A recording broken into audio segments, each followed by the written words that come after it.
कोई भी इन्वेस्टमेंट का महत्वपूर्ण पैरामीटर होता है लिक्विडिटी।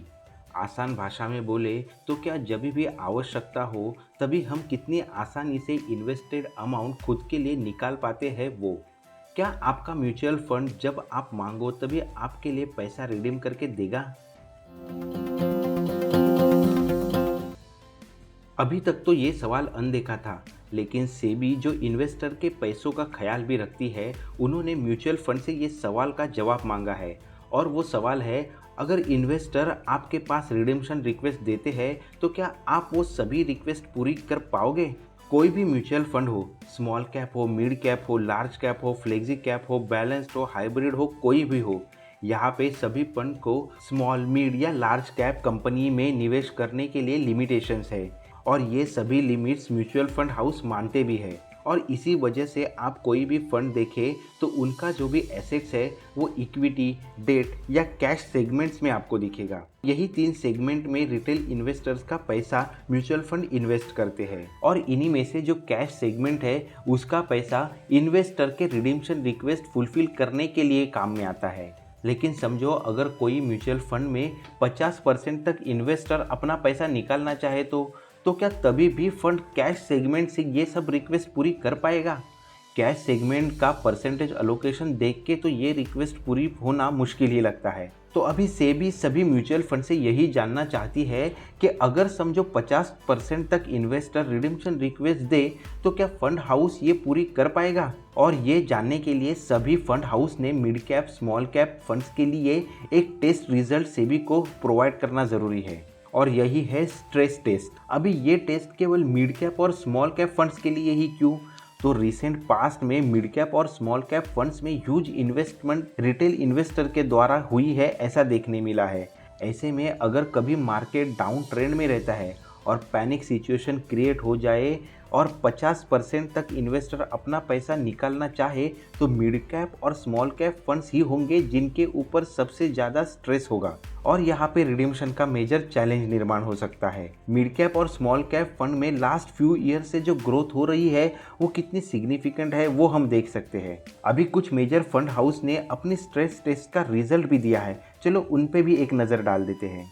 स्ट्रेस टेस्ट का रिजल्ट का अंदाजा आने के लिए यहाँ पे हमने ये टेबल बनाया हुआ है। ये टेबल में इंडस्ट्री की मेजर लीडिंग एसेट मैनेजमेंट कंपनियों को लिस्ट किया है, उसी के साथ वो कितना फंड मैनेज कर रही है वो भी यहाँ पे दिखाया है, जिससे वो फंड में कितने इन्वेस्टर्स का पैसा इन्वेस्टेड है उसका अंदाजा हमें आ सकता है। बाद में यहाँ पे 2 कॉलम्स बनाए हैं। समझो कभी 25% तक इन्वेस्टमेंट रिडीम्पशन की रिक्वेस्ट आ जाए तो उसके लिए कितने दिन लगेंगे वो हमें इस कॉलम में दिखेगा। वैसे ही अगर समझो कभी 50% तक लिक्विडेशन की यानी रिडम्पशन की रिक्वेस्ट आए तो वो फुलफिल करने के लिए फंड को कितने दिन लगेंगे वो हमें इस कॉलम में दिखेगा।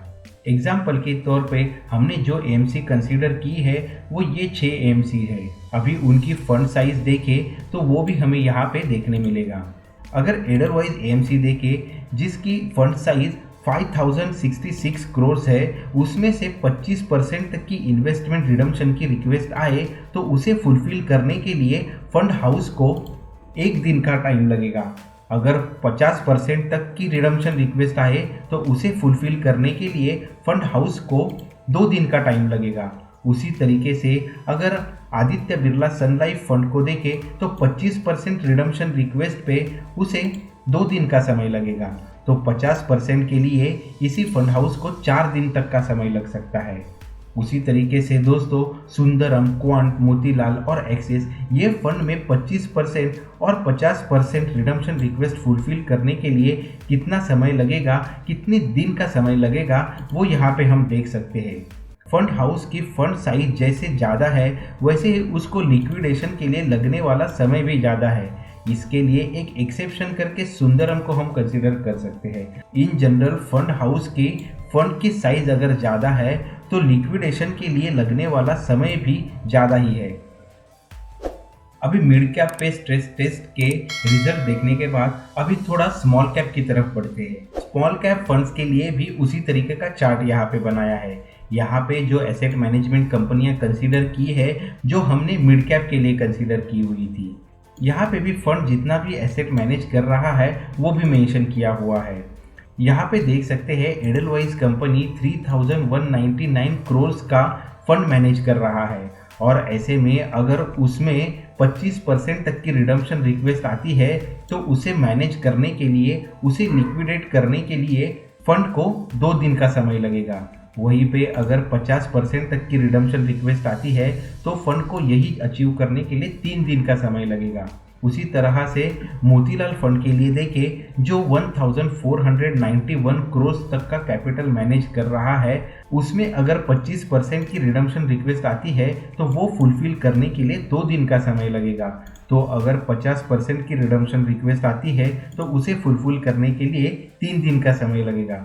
उसी तरीके से सुंदरम, आदित्य बिरला सन लाइफ, क्वांट और एक्सिस, इसके लिए भी 25% और 50% की रिडम्पशन रिक्वेस्ट पे कितनी दिन का समय लग सकता है वो यहाँ पे मेंशन किया है। जैसे मिड कैप में हो रहा था, अगर फंड हाउस जो फंड मैनेज कर रहा है वो सिग्निफिकेंटली लार्ज है तो उसे लिक्विडेट करने के लिए जो समय लग रहा है वो भी ज़्यादा है।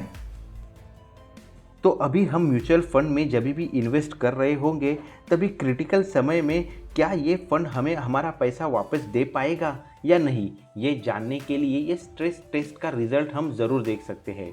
सेबी के ये निर्णय से हमें ये तो नज़र आता है कि सेबी हमारे पैसों के लिए सजग है, लेकिन क्या हम भी उतने ही जागरूक हैं हमारे पैसों के बारे में? ये कभी ना भूले कि mutual fund investment long term investment है।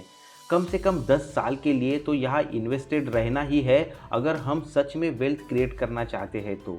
और अगर ये प्रिंसिपल हम ध्यान में रखें तो सेबी स्ट्रेस टेस्ट ले या न ले, हम तो कोई स्ट्रेस में कभी भी नहीं आएंगे।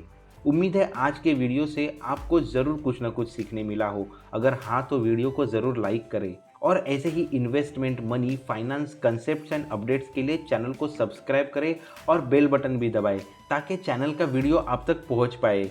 जल्द ही मिलते हैं नॉलेज भरे नए वीडियो में। Thanks for watching.